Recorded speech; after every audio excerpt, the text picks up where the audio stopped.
Hello everyone, সবাই তোমরা কেমন আছো? আশা করি ভালোই আছো। তো আজকে এন্টটা এরকমভাবে দিচ্ছি।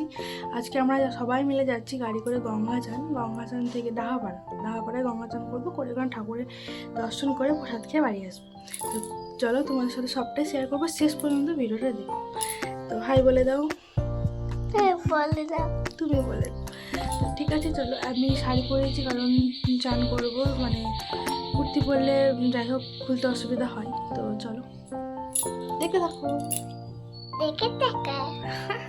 তো চলো যাওয়া যাক। তো আমাদের একটা সমস্যা হয়ে গেছিলো, মানে বিপদে পড়ে গেছিলাম যাকে বলে। তো আমরা গাড়ি ভাড়া করেছিলাম প্রথমে। তো ওই গাড়িতে মানে এতজন আটে। তো তোমরা অটোতে যদি এতজন আটো তাহলে গাড়িতে তো আটবেই। তো ভালো গাড়ি আমরা অর্ডার করেছিলাম, মানে বুক করেছিলাম তো যেদিনকে যাওয়ার জন্য। তো গাড়িতে বলছি এত লোড নিতে পারবে না। আর আমরা এই কজন ছিলাম, তো 10 জনের মতো, মানে ছোট থেকে বড় সবকে নিয়ে বলছি 10 জন।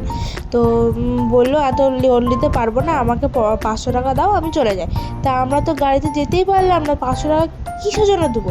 আমার সেই কথাটা বলা, কিন্তু আমার হাজব্যান্ড তো শুনবে না, ও ঝামেলা পছন্দ করে না। ও 500 টাকা চুপচাপ দিয়ে দিল, দিয়ে বলে তোমাকে আর কোনোদিন বলবো না। তো তোমরাও যখন যাওয়া আসা করবে কোথাও, তোমরা বলে দেবে আমরা এতজন যাব, মানে সব ঠিকঠাক করে নেবে, না তো আমাদের মতো অবস্থা তোমাদেরও হবে। তো চলো, আমাদেরকে তো আর কেউ আটকাতে পারবে না, আমরা চলেও এসেছি তো অটো বাস করে। তো আসা খুবই সহজ, কিন্তু আমরা কোনদিন আসিনি, এই প্রথম আসবো। তার জন্য আরে গঙ্গাচান করার ইচ্ছা থাকলে আমার মামার বাড়িতে করে নে, কারণ আমার মামার বাড়ি জঙ্গিপুর। তো আমাদের ইচ্ছা হলো যে চলো ঠাকুরের দর্শনও করা হবে, প্রসাদও খাওয়া হবে, আবার গঙ্গা স্নানও করা হবে, তিনটে একসঙ্গে হয়ে যাবে। দিয়ে তার জন্য আমরা এলাম এরকমভাবে। তো এটা হচ্ছে ছোট জগবন্ধু ধাম। তো জগবন্ধু ধাম ছোট, এই ছোট জগবন্ধু ধামে আমরা কিন্তু গঙ্গা স্নান করবো। গঙ্গা স্নান করে আমরা চলে যাবো বড় জগবন্ধু ধাম। তো আমার ছোট কাকিমা নেমে গেছিলো বড়টাতে, কারণ প্রসাদ খাওয়া, তার জন্য নাম লেখাবার জন্য। যে 11টার পর আর মানে নিয়ম নেই যে ঠাকুরও বন্ধ হয়ে যায়, আর প্রসাদের খাবারের নাম লেখানোরও নিয়ম নেই। তো তার জন্য তোমরা যদি কেউ প্রসাদ খেতে চাও, তো তার আগেই নাম লিখে দেবে 11টার আগে। তো এই পার থেকে দেখো ওই পারে কি দেখতে পাওয়া যাচ্ছে কমেন্টে জানাবে। ওই জায়গাটা কোন জায়গা তোমরা কমেন্টে জানাবে, তারপর আমি বলে দেবো। তো চলো, আর প্রসাদ তোমাদেরকে এটা বললাম। আর বিকেল 4টার সময়তে কিন্তু ঠাকুরের মন্দিরটা খোলে, আর বাদবাকি গোটাই খোলা থাকে। তো চলো, তোমরা সবটাই দেখতে পাবে।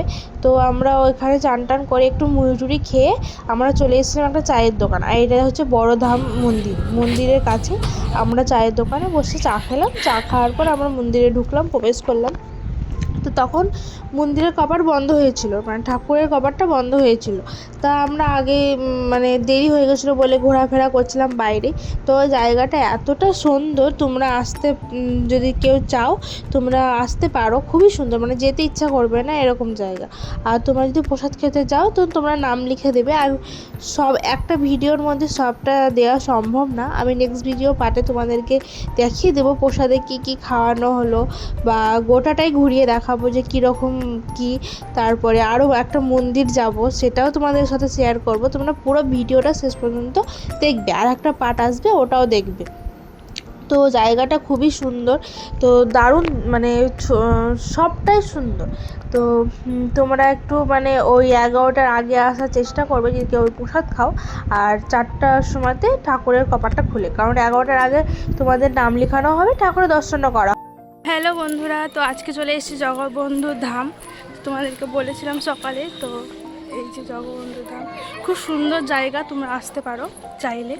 তো চলো, আর ফুলগুলো দেখো এত সুন্দর, কত সুন্দর, দারুণ।